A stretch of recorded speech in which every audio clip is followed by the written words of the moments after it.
Hello, I'm Richard Hara, and this is Social Impact Live, a weekly conversation with members of the Columbia School of Social Work community. I'm pleased to welcome to the program today an alumna of the program, Caitlin Margaret. Ms. Margaret is the founder of Radiant Wholeness, a holistic coaching practice that supports soul-centered people to navigate crises, connect and express their authentic self, build wellness, and create purposeful work. Ms. Margaret received her MS in social work from Columbia School of Social Work and has over a decade of training from global institutions in positive psychology, mindfulness, functional nutrition, and integrative wellness. Before she started coaching, Ms. Margaret lived in Latin America for 2 years and in India for 5 years, where she helped launch and scale several high-impact social enterprises.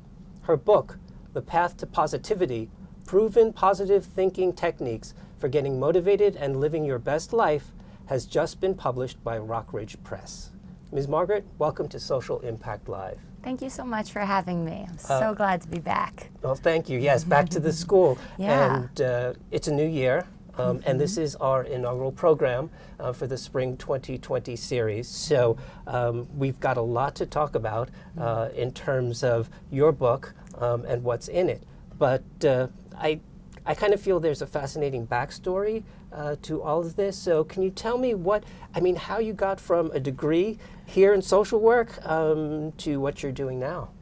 Absolutely. So I will say that I originally came to Columbia School of Social Work because, like many of us who end up in this wonderful institution, I struggled with my own mental health for many, many years. I was diagnosed with anxiety and depression when I was 14 years old.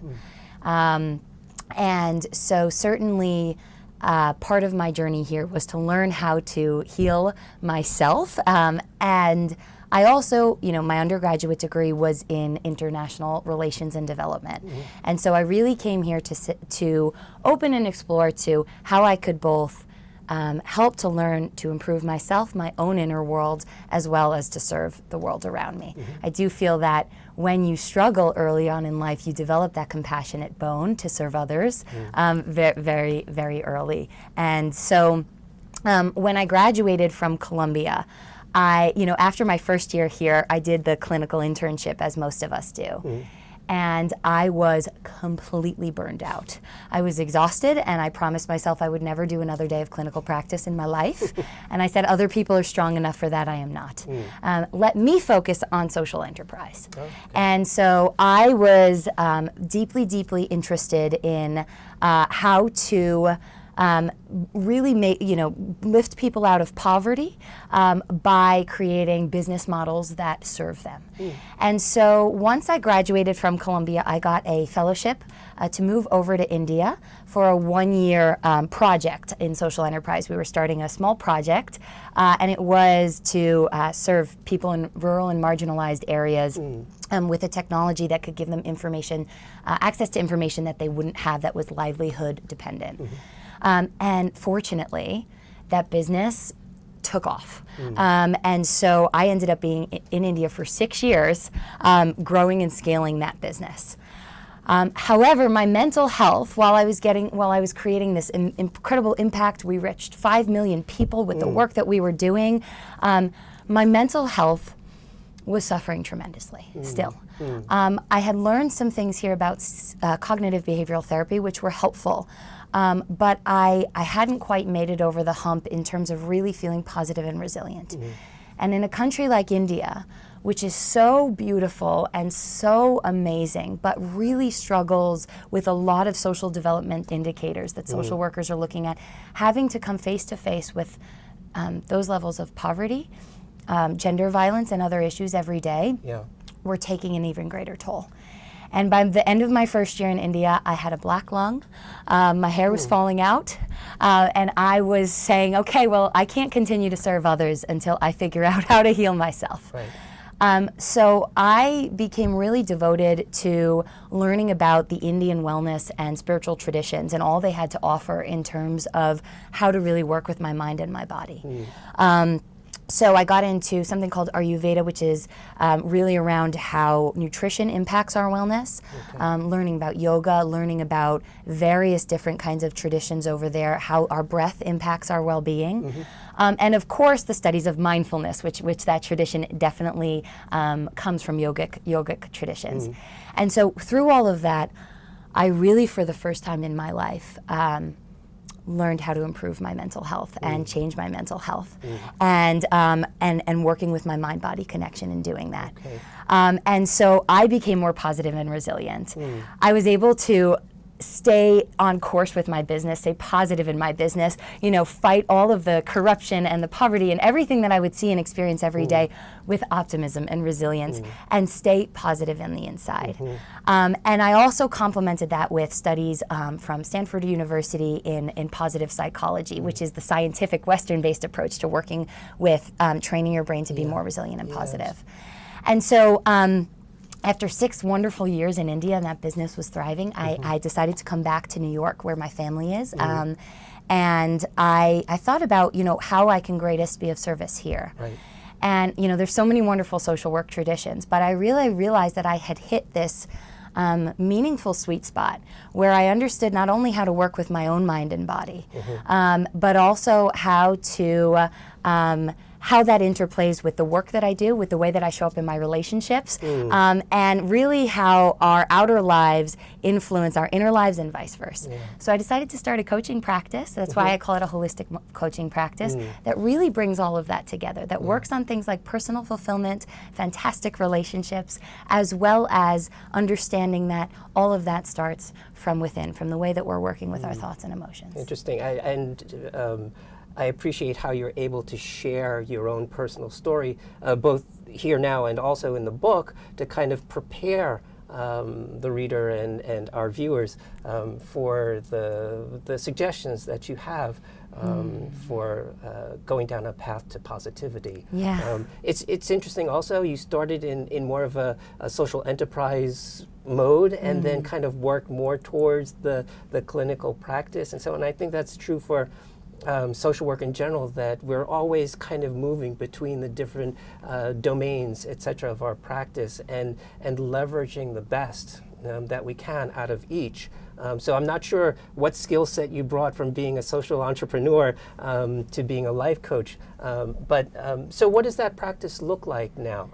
You're working with people, and what is it that you're trying to do? Yeah, so in general, coaching is a little bit different than therapy in the sense that it is where therapy is often problem focused. So you have a problem, you have anxiety, you have depression, or low self-esteem, or addiction, lots of problems that we deal with, and it's about learning how to break through that problem, right? So the goal is around that. Whereas coaching is around your dreams and your visions for your life and how to move towards those. And we identify in my practice the blocks to doing that.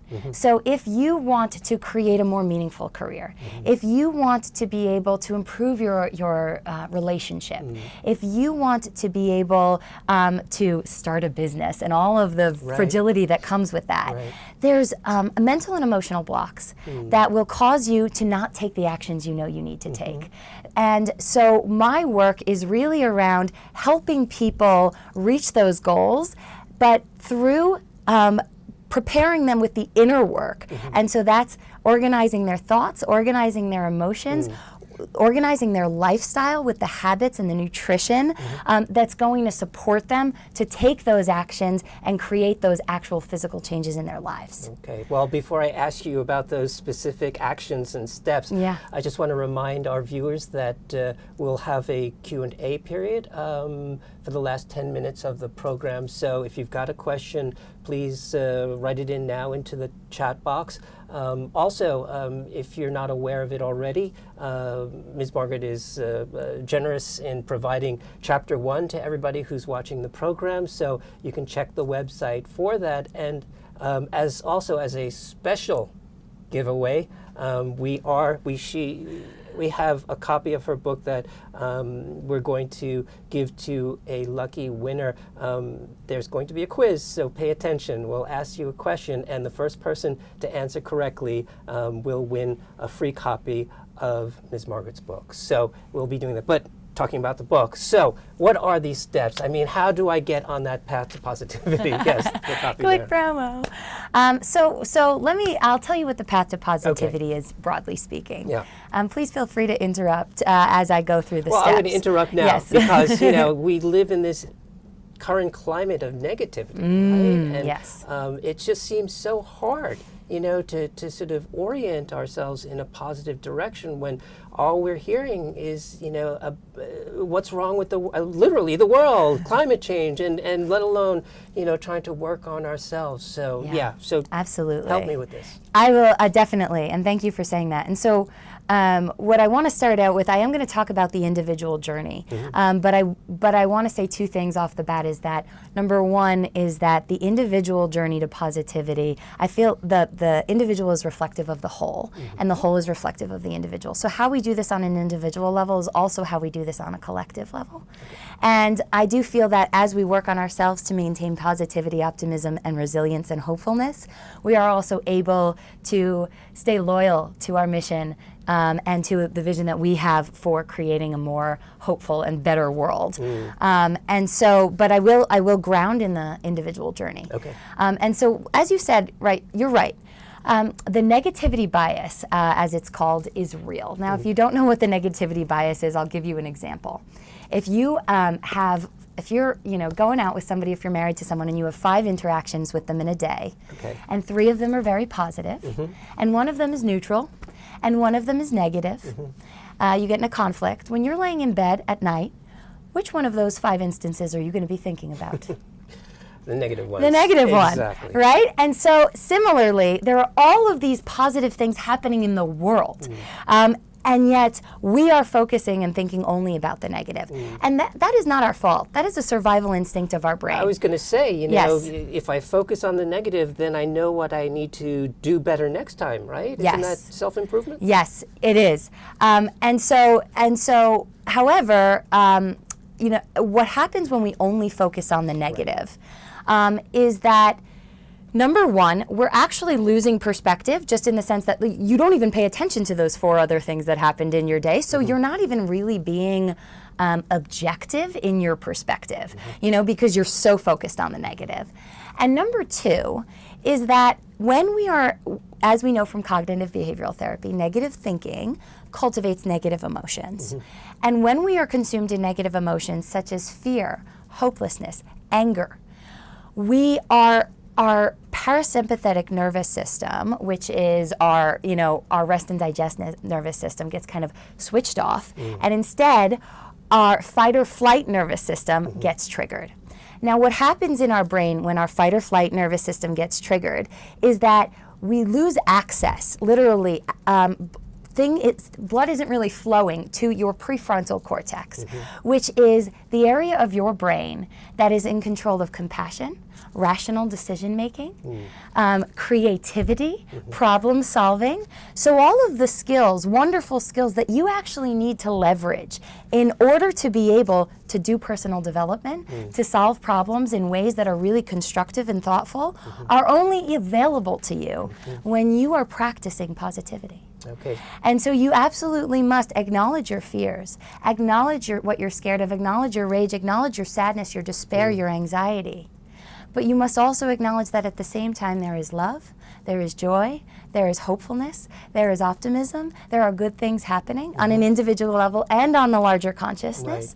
And that holding those, that is building your resources, your inner resources, to continue to work on those more negative issues, both internally and out in the world. And you're never going to eliminate them, right? The negative feelings and thoughts. It's just keeping them in perspective. Precisely. And also just remembering that positive emotions, can serve as a door into new capacities, right? Precisely. And directions and so on. So, okay. Yeah, so Barbara Fredrickson, she's the author of a book called Positivity, and she's really a leader in the positive thinking movement. So she has a theory called the broaden and build theory of positive thinking.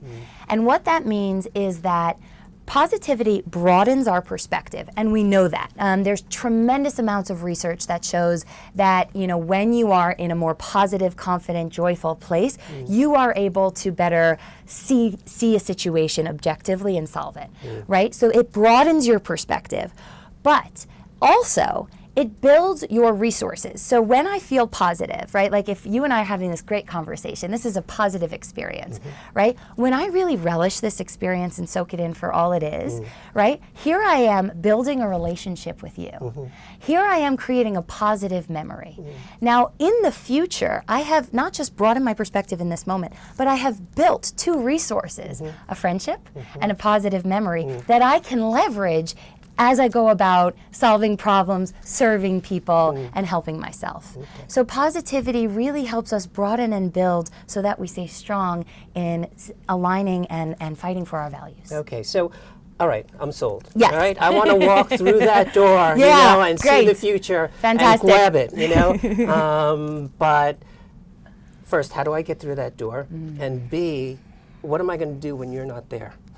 And I don't have, okay, by the book, right? But I mean, Absolutely. How do I internalize that? Thank you so much for saying that. And so that's another, I would say, core thing. I don't call, when I'm a coach, I actually call myself a tool master.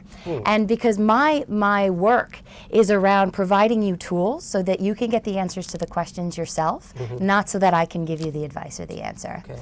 So one of my favorite tools for doing what you just asked is a tool that I've created called PAIN. So when you are in pain, it's an acronym, and this is a process that you're supposed to follow. So the first thing that you need to do when you're in a place of pain, when you're feeling, let's say, hopeless about the state of climate change, is to pause. So P for pause. Okay, so you really want to pause and give that attention. We are so often in the business of running away from our negativity or not having to want to feel that discomfort, so we run away from it, right? And so the first thing that you want to do is just pause and know that this is willing and deserving of attention. Then what you want to do, A, in the pain process, is to just ask internally, what do I need here, right? Like, what's going on here? What is happening here? To really, really start to ask, what is the unmet need that I have here? So what is the unmet need that you have about when you think of hopelessness around climate change? What's your unmet need there? Well, I guess, you know, I'm scared for my kids. So I need to feel a sense that I can take care of them and hopefully ensure a livable planet for them. Yeah. So yeah, as exactly as you're saying. So you are the fear that you're having. That's the emotion. That's what we're pausing to recognize. And then and then what you're asking is, I have this need to know that my kids that there's going to be some safety and that I can support my family. Okay. Right. Yeah. And so that's a really beautiful need to acknowledge. Then what we do is we start to investigate. The I in pain is for investigate. Okay. And I ask you to investigate. Well, hey, can you start to investigate ways that right now in this current moment, because we can only live in the present, you are able to tap into a sense of providing safety for your family and for your children, and that maybe they are able to do it for themselves, and that they might be resourceful in coming up with solutions for safety for themselves. Can you investigate that question a little bit? Yeah, I mean, as a parent, that's something that you're sort of considering every day, whether it's crossing the street or making decisions, right, about where my 16-year-old son is going to go to college, kind of thing. So, I guess I can look at it from different perspectives. Do you want me to look at it from how, as a parent, I approach it? Sure, let's just name one or two things that you do on a daily basis to provide that safety to your children. To provide that safety, try to provide information, right? And not necessarily advice all the time, because as a social worker I have to be careful of doing that. But certainly information and exploration. What is it that my kids are interested in pursuing in the future, and how can I facilitate that? Right. Yeah. And so you have all of these amazing skills that you just brought out to me that show me that you really can help provide safety, and that your kids, and I'm sure your kids are also, doing that work for themselves as well, trying to learn how to provide safety and find solutions in their life, right? And so what we do is we lean into those examples of that happening.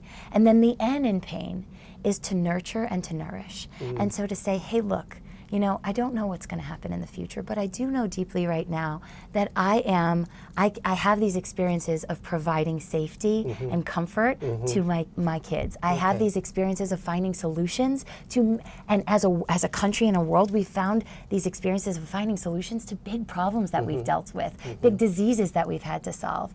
So to nourish ourselves with the knowing that we have done this before, that we are doing this in small ways right now, and that we will absolutely be able to continue to do this in the future, right? And so we really nourish ourselves with small examples of the truth of the need that we have to get met in the present moment. And just what that does is it doesn't solve global warming, but what it does is it keeps you in the game so that you feel like, all right, you know what? You're right, I now have a more balanced perspective. I now feel a little more comforted and nourished. I can continue to move forward in this fight for climate change and for a fight for positive activity in the fight against climate change. I can now continue to do that, and it's the same thing when you're feeling bad about yourself.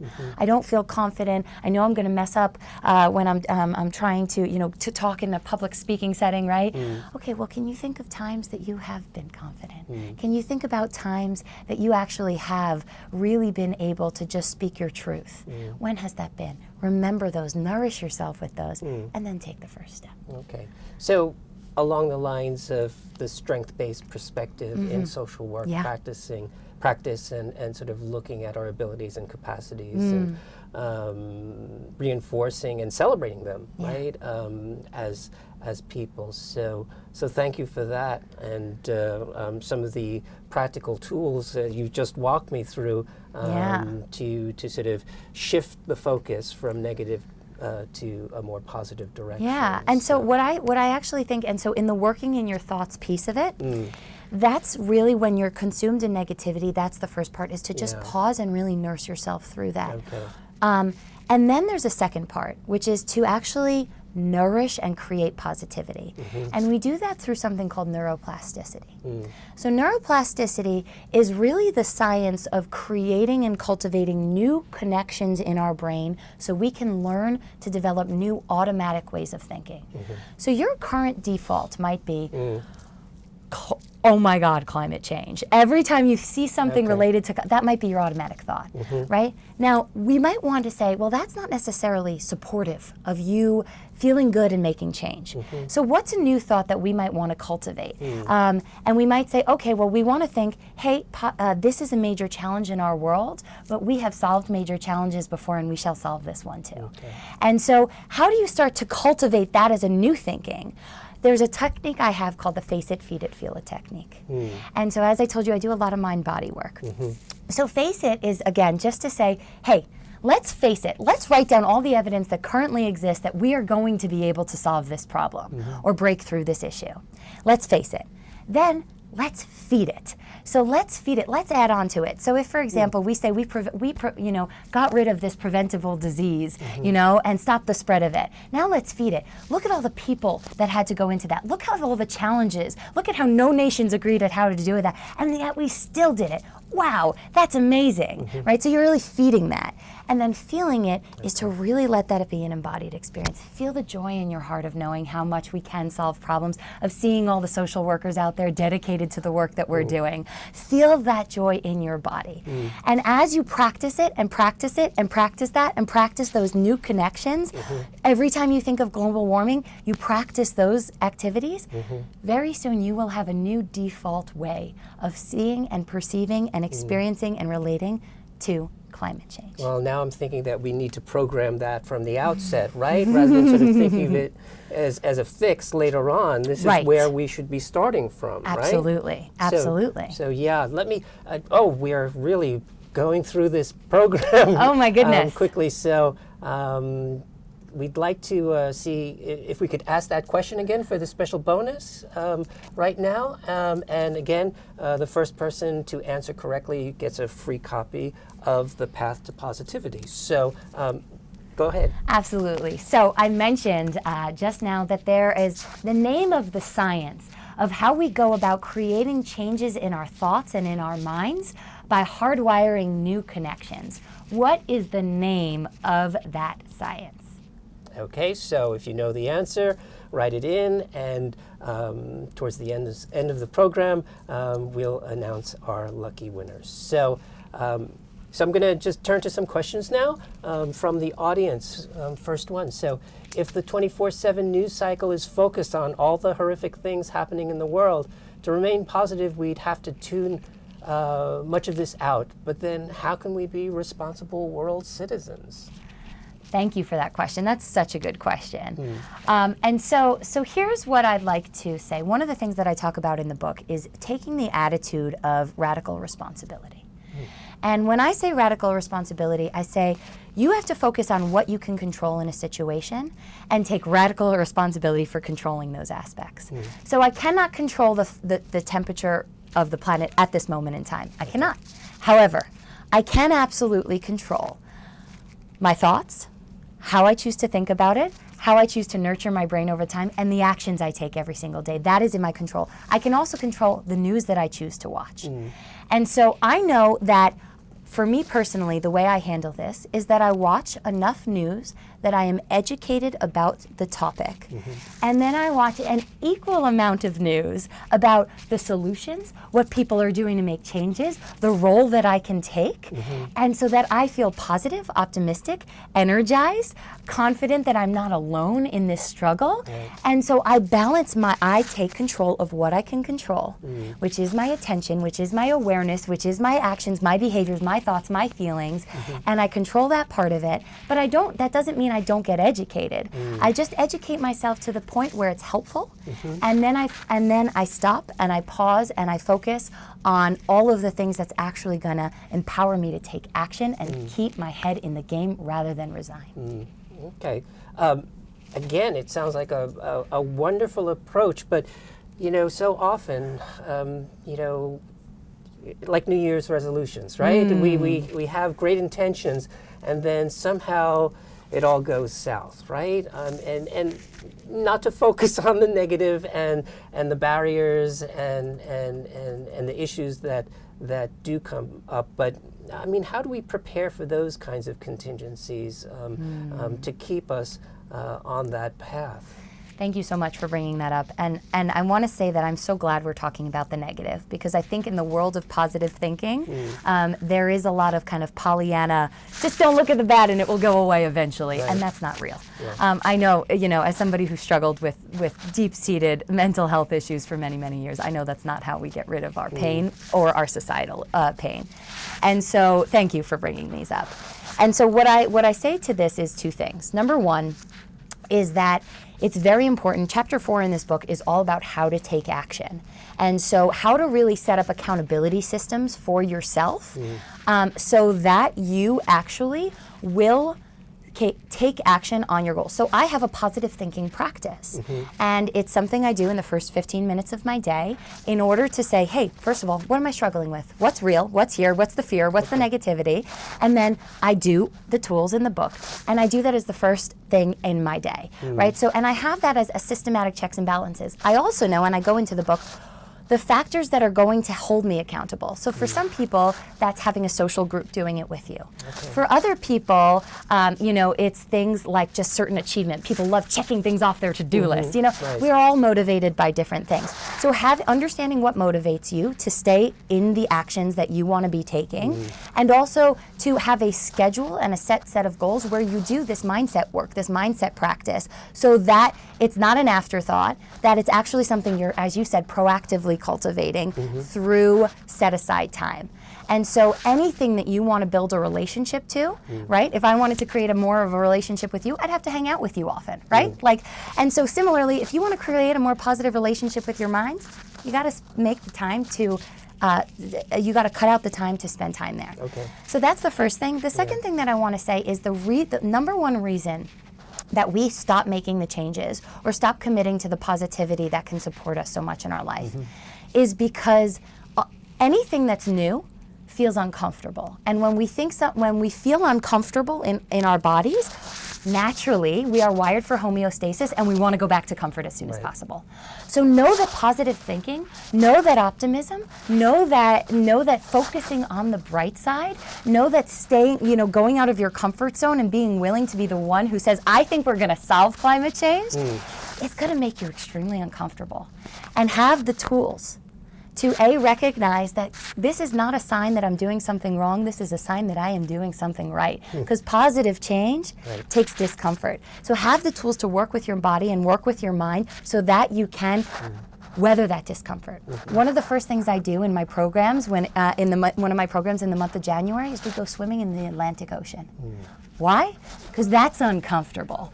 And so what I do is I teach people to work with their minds and with their bodies so that they can weather the discomfort of change, the discomfort of failure, the discomfort of falling off course, the frustration of not reaching your results fast enough, and stay put and keep going and recommit to your practice. So it's really around recognizing that change is deeply uncomfortable, but that's not a sign that it's wrong. It's a sign that it's right. And all you have to learn to do is work with your body, be on your own side, support yourself so that you can make those changes. Develop that practice. Exactly. Yeah. Wonderful. Wonderful. Last question. Is there any way to apply this positivity for people in extreme circumstances, such as people who are in prison or coping with domestic violence? Absolutely. So I work with clients in all kinds of circumstances, these included. So what I will give an example of is domestic violence, right? And so can positive thinking get you out of being hurt on a daily basis in your house? Not by itself. I want to make it very clear, and it's a rule I say in the book, positive thinking is not a substitution for positive action, right? And so positive thinking is a precursor for positive action. It supports that. But coming back to this, right? What we do is, again, in this situation, we really do focus on what is in your control, how you can get help, right? All of these kinds of things.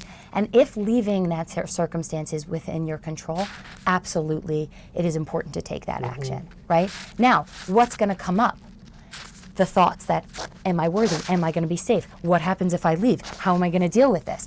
And once again, here we go tapping back into the positive psychology of, let's remember times when you have been resilient, where you have made these kinds of changes in your life, where you have broken through difficult circumstances. How did you do it then? How can you do this again? How can you apply that? Why are you worthy of a greater form of love that doesn't involve violence? Why are you worthy of this? And so we keep tapping into that in order to create the mental and emotional infrastructure that's going to support the behavior of leaving or getting help or going to the cops or things like that, right? And so absolutely, we cannot, if we don't feel worthy, if we don't love ourselves, if we don't like ourselves, if we don't expect positive things to happen in our future, if we just think we'll get into another domestic violence situation, we will never leave. So not only is it helpful in those situations, in my opinion, it is absolutely critical in those situations because changing those situations takes tremendous courage, and you can only have that courage if you feel good on the inside, if your prefrontal cortex is activated. Yeah, wow. That's amazing. I would never have thought to have connected positivity with domestic violence there, and finding, if not a connection, a pathway from one to the other. So thank you, and thank you for joining us here on the program today. So much my pleasure. It's been really, really enlightening. So wanted to announce the winner of our giveaway. It's Shirley Just. If Shirley, you could email your address to swcommunications at columbia.edu. We'll be able to send you the book. So that's swcommunications at columbia.edu. So thank you all for joining us for this first episode of our spring 2020 semester. Next week, we will be joined by Professor John Robertson and Adjunct Professor Jamie Estades to discuss how social workers and social work agencies can play a role in getting out the vote. So once again, thanks for joining us here today. See you next week. Thank you.